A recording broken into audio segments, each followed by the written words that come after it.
안녕하세요. 하트워치를 시청해주시는 구독자 여러분, 하이투자증권 선입니다.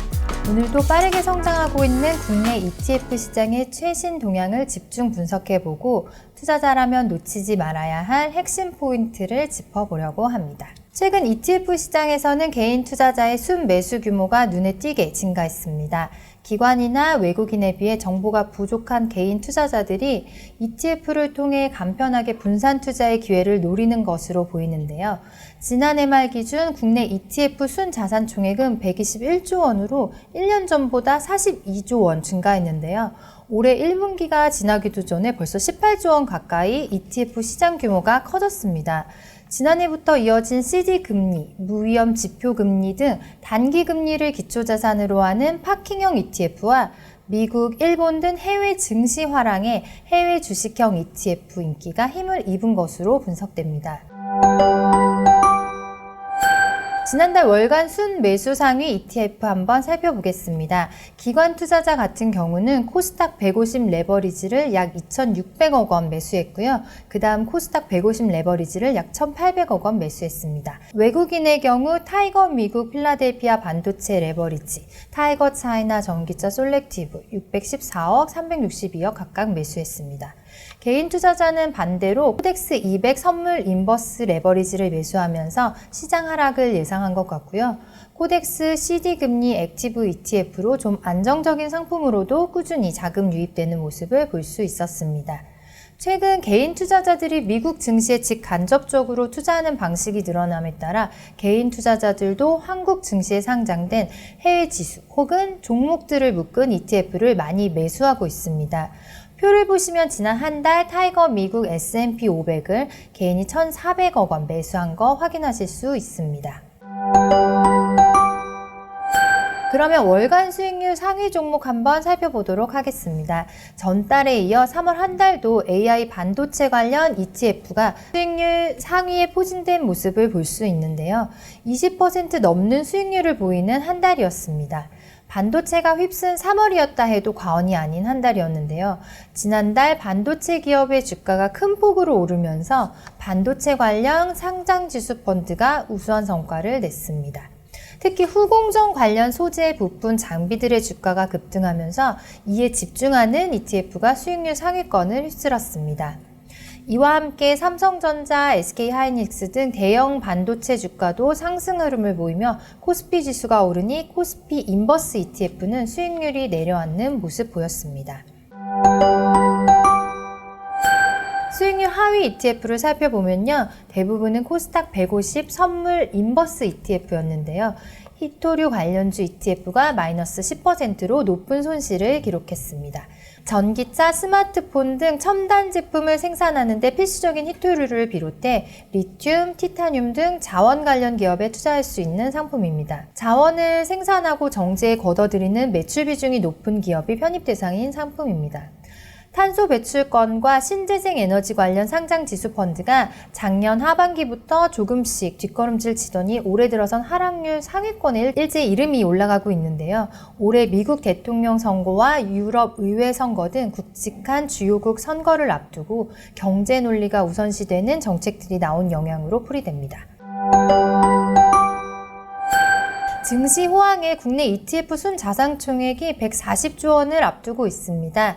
다만 시가총액 7조 원이 넘는 초대형 ETF도 속속 등장하고 있는 반면 하루 거래량이 1000건에도 미치지 못하는 이른바 좀비 ETF도 증가하면서 쏠림 현상이 커지고 있어 투자에 유의해야 할 것 같습니다. 지난 10일 평균 거래량이 가장 많은 종목은 코덱스 200 선물 인버스로 1억 7천만 주에 달했습니다. 특히 거래량 상위 7개 종목은 인버스와 레버리지 등 투기성이 높은 종목으로 채워졌습니다.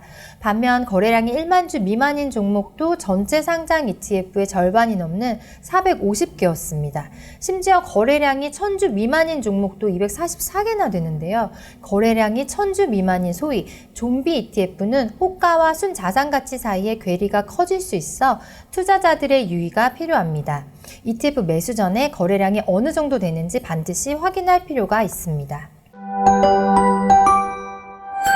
공모펀드 시장이 축소되면서 ETF를 새 먹거리로 정조준한 자산운용업계에서는 경쟁적으로 신규 ETF를 출시하고 있는데요. 올 들어 벌써 34개의 ETF가 국내 주식시장에 입성했습니다.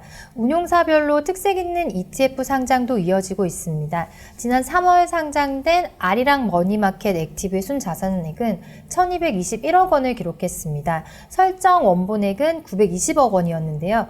이 상품은 주로 3개월 이내 기업어음, 전자단기사채, 한국무위험 지표금리 등으로 구성된 초단기 채권형입니다. 연 4%대 수익률을 제공하는 만큼 투자자 입장에서는 오갈 데 없는 자금은 CMA나 은행 예금 통장에 넣어둘 때보다 유리합니다. 일본 상황에 대해 한번 살펴보면요. 지난 3월 19일 일본 중앙은행이 17년 만에 처음으로 기준금리 인상, 마이너스 금리 정책을 해제하면서 엔화 가치 약세에 제동이 걸릴 수 있다는 전망이 나오고 있습니다. 연내 미국의 기준금리 인하까지 이루어지면 엔화 가치는 장기적으로 상승세를 탈 것이라는 분석인데요.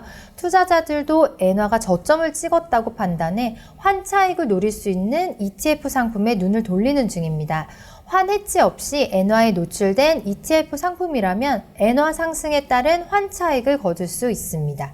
특히 미국의 금리 인하 시점이 다가오는 상황에서 미 장기 국채와 연동된 엔화 노출 ETF는 장기채 가격 상승과 엔화 차익을 동시에 노릴 수 있어 최근 인기를 끌고 있습니다. 지금 화면에 보여지는 상품들이 엔화 상승 효과를 노릴 수 있는 상품들인데요. 각 운용사별로 상품의 특징을 확인하셔서 투자자의 관점을 잘 반영한 상품을 선택하시면 좋을 것 같습니다. 더불어 일본의 마이너스 금리 해제에도 단기적으로 엔화 가치가 급격히 상승하지 않을 것이란 전망이 주된 전망인데요. 미국의 금리 인하 시점에 영향을 받는 등 불확실성이 커서 엔화 환차익을 얻기 위한 단기 투자는 유의할 필요가 있고요. 연준의 금리 인하와 함께 점진적으로 강세 전환이 이루어질 것으로 예상됩니다. ETF 시장은 지금 ETF 춘추 전국 시대라고 할 정도로 자산운용사 간 경쟁은 갈수록 심화되고 있지만 정작 투자자들은 일부 자산운용사의 쏠림 현상이 나타나고 있는 모습을 볼 수 있는데요. 한국거래소에 따르면 지난달 말 기준 삼성자산운용과 미래에셋 자산운용의 ETF 시가총액 규모가 ETF 전체 139조 원 가운데 77%를 차지합니다. 운용사별로 또 종목별로 쏠림 현상 역시 심화되고 있습니다. ETF는 양적 성장뿐만 아니라 질적 성장이 너무나 중요합니다. 비슷한 ETF가 우후죽순 등장하는 것은 업계에서도 고민하고 있는 문제지만 그럼에도 불구하고 투자자들의 관심을 끌기 위해서는 트렌드를 따를 수밖에 없는 것도 현실이라 지수의 분산 투자, 장기 투자하라는 ETF의 본질에 맞지 않게 단기 테마성 투자 수단으로 ETF가 변질되지 않아야 하고요. IRP와 연금저축 계좌에서 장기 투자로 ETF를 재테크 수단으로 활용하시면 좋을 것 같습니다. 네, 지금까지 최근 ETF 시장의 동향을 살펴봤습니다. 하투하투는 앞으로도 더욱 유익한 정보를 제공해드리기 위해 노력하겠습니다. 지금까지 시청해주셔서 감사합니다.